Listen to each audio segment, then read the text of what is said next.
পাই মাতি জয় জয়তে আপোনালোকক আমি সেৱা নিবেদন কৰিছো যে কৰ্মব্যস্ততা আপোনালোক প্ৰতিজনৰ কিন্তু ইমান ব্যস্ততা হৈছে আপোনালোকে যি ধৰণে হৰিনাম শ্ৰৱণ কৰাৰ নিমিত্তে ইয়াত উপস্থিত হৈছে গতিকে ভাগৱতৰ নামেৰে আমাৰ অনুষ্ঠানটি আৰম্ভ কৰিছো গতিকে আশা কৰোঁ আপোনালোকে শুনি নিশ্চয় ভাল পাব কৃষ্ণ আর শৃঙ্গি মুনির হাপপা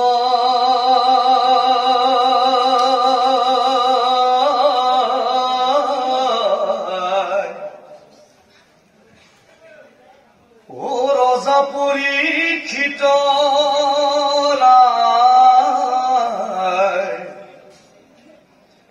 মহাদুখ ভৈলা অন্তরত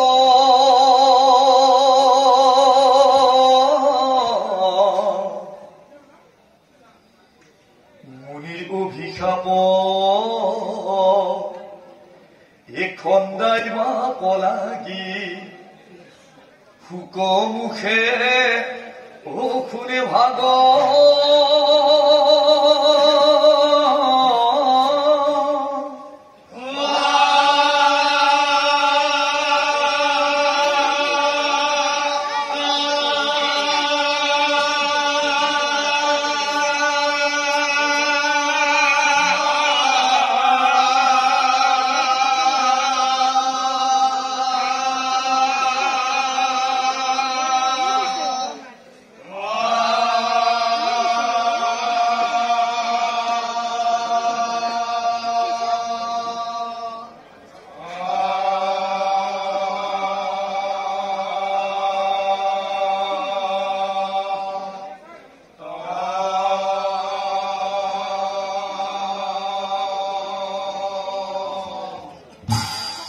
শৃঙ্গি মুনির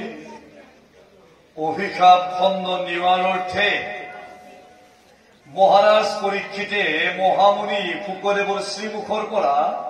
একান্ত মনে তেওঁ পবিত্ৰ গংগা নদীৰ তীৰত ভাগৱত শ্ৰৱণ কৰি আছিল আৰে মনে পৰীক্ষিতে ভাগৱত শুনি আছে পাত্ৰ মন্ত্ৰীক কাষত বহুৱাই নজনা কথাবোৰ ৰজা পৰীক্ষিতক শুকদেৱে দি আছে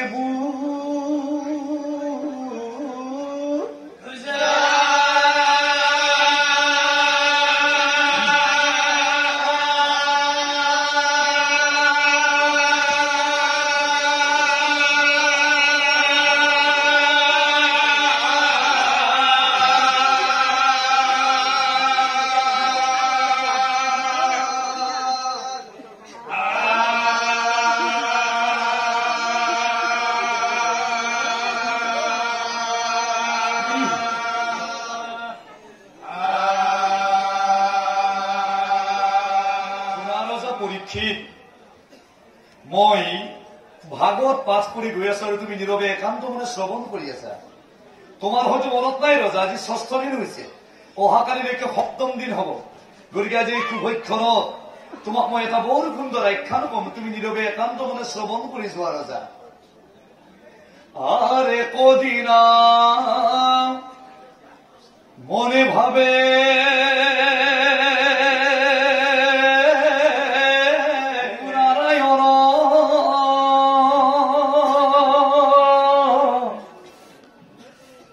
আসল ভকত সোনাজী ও কৰিব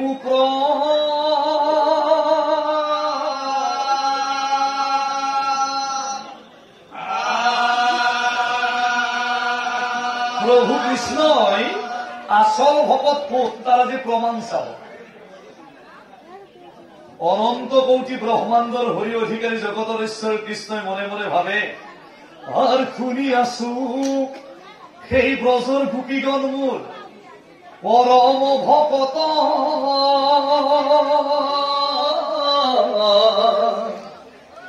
আর নিশা কালে প্রভু কৃষ্ণ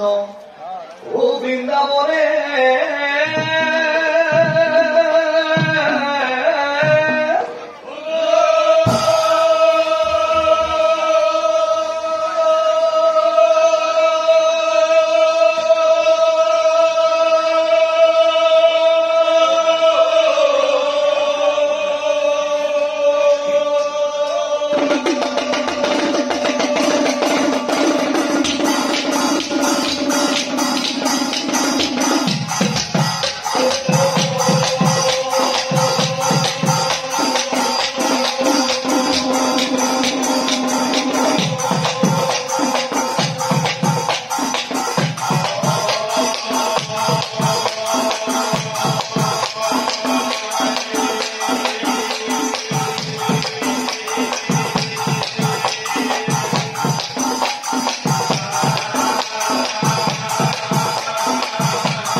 বংশী ধ্বনি করে প্রভুই বুহিনী সুরে রে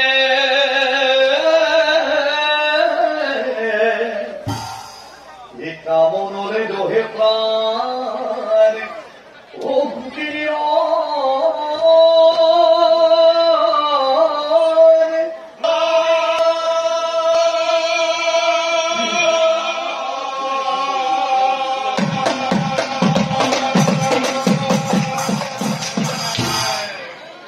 কৃষ্ণই সেই ব্রজর কুম্ভহারের ভিতরে মাতিছে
সেই শৰতৰ দুভাপাতি বৃন্দাবনৰ মাজত গৈ বংশীৰ ধ্বনি কৰি দিলে এই বংশীৰ ধ্বনি শুনি গোপী অলৱৰীয়া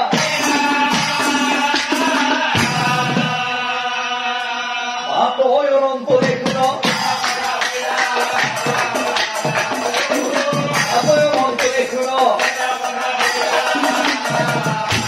অভুক্তি খবৰ মাজত আছিল একৰ ৰূপৱতী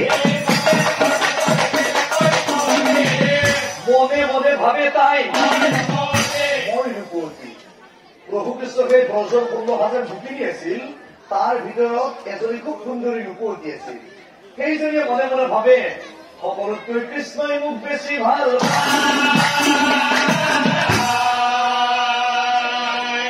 সেইকাৰণে মোৰ ভাবে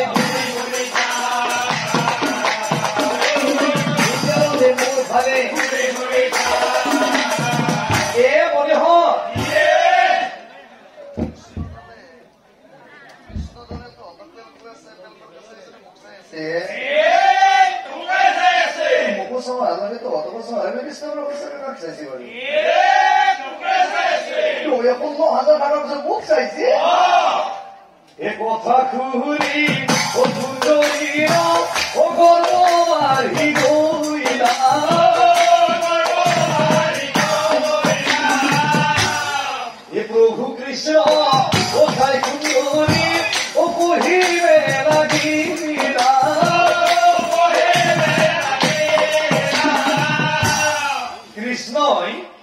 সেই সুন্দৰী গোপীজনী কেনেকৈ দৰ্পশূন্য কৰিছিল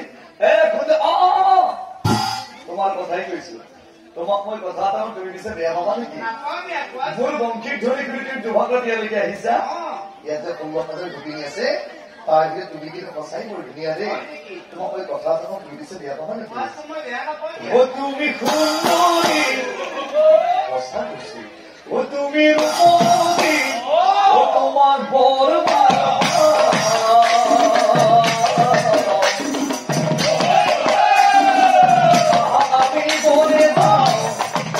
বদলিৰ ভাষা আমি নিজান কামনা মাথনা পুৰা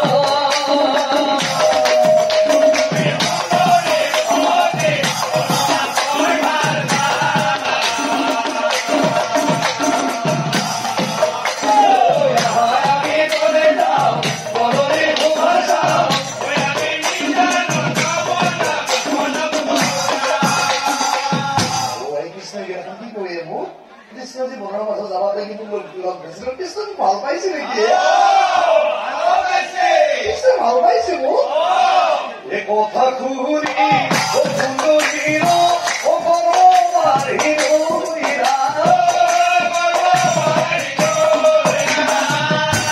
প্ৰভু কৃষ্ণ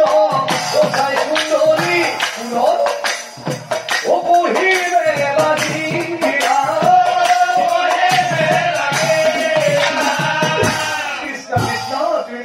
ভাল পোৱা নে ইয়াত যে 16,000 গোপিনী আছে তাৰ ভিতৰত সঁচাই বৰ ধুনীয়া নে ধুনীয়া বুলি জানিছো কৃষ্ণ কৃষ্ণ 16,000 গোপিনী থকাৰ পাছত তুমি বাৰু বনৰ মাজত যাব কিয় লগ ধৰিছা মই জানো তোমাৰ লগত বনৰ মাজত যত মোৰ একো আপত্তি নাই কিন্তু এটা সৰু কথা আপত্তি আছে তুমি যে ইমান লাহে লাহে লাহে লাহে খোজকাঢ়ি কাঢ়ি গৈ থকা মই দেখোন তোমাৰ পাছে পাছে দৌৰি দৌৰিও লগ নাপাওঁ তোমাৰ পাছে পাছে ঘূৰি ঘূৰিও মোৰ কিবা ভাগৰ চাগৰ নালাগে তোমাৰ ভাগৰ লাগে তেনেহ'লে তুমি এটা কাম কৰা সুন্দৰী কৃষ্ণই বোলে কান্ধত উঠা তোমাক মই দাঙি লৈ যাওঁ তাইও বেটি কৃষ্ণৰ কান্ধ তাইও বেটি কৃষ্ণৰ কান্ধ সেই সুন্দৰী গোপীজনী কৃষ্ণৰ কান্ধ দিল মেখেলা পচাই লেংটি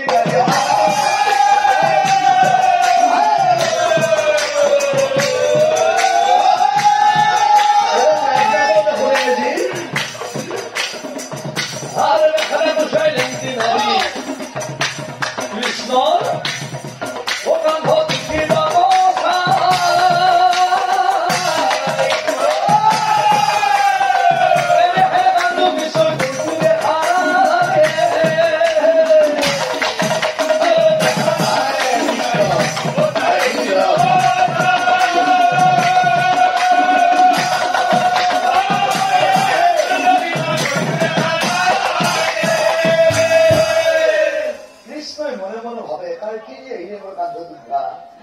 নিমিষত অন্তৰ ধ্যান হইলা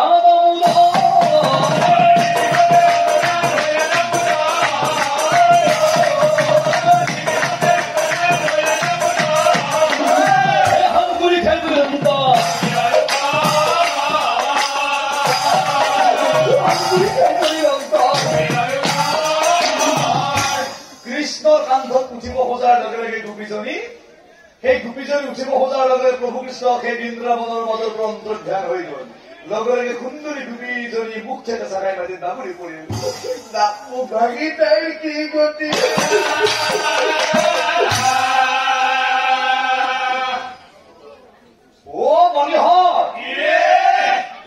আমি কৃষ্ণৰ বাহিৰ মাত্ৰ গুৱাহাটী বৃন্দাবনৰ মাজত লাগি আহিছো আমি বৃন্দাবনৰ মাজত লাগি আমাৰ স্বামী আমাৰ ছোৱালী কৰি আশা এৰি থৈ আহিছো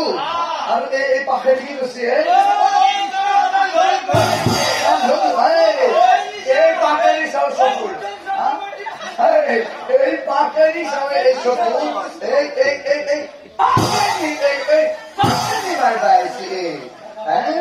কৃষ্ণ কৃষ্ণ বুলি শুনে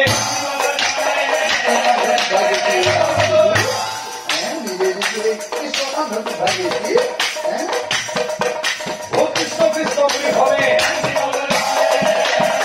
আৰু প্ৰভু কৃষ্ণক বিচাৰি আমাক সেই ব্ৰজৰ 16,000 গোপিনীয়ে বৃন্দাবনৰ মাজত কেনেকৈ চিঞৰি চিঞৰি কান্দিছিল ও কই গুছি গলা ও প্রাণ স্বামী ও ভাবি হলু অনাথি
দেবর্ষী নারদা সেই রাতিখনেই বৃন্দাবনের মাজত উপস্থিত হল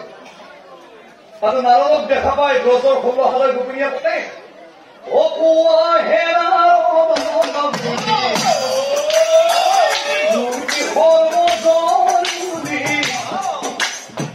তুমি সৰ্বজয় ক'ত কৰিলা প্ৰভু কৃষ্ণ দিয়া সংবিধান পুৱাৰে কৃষ্ণ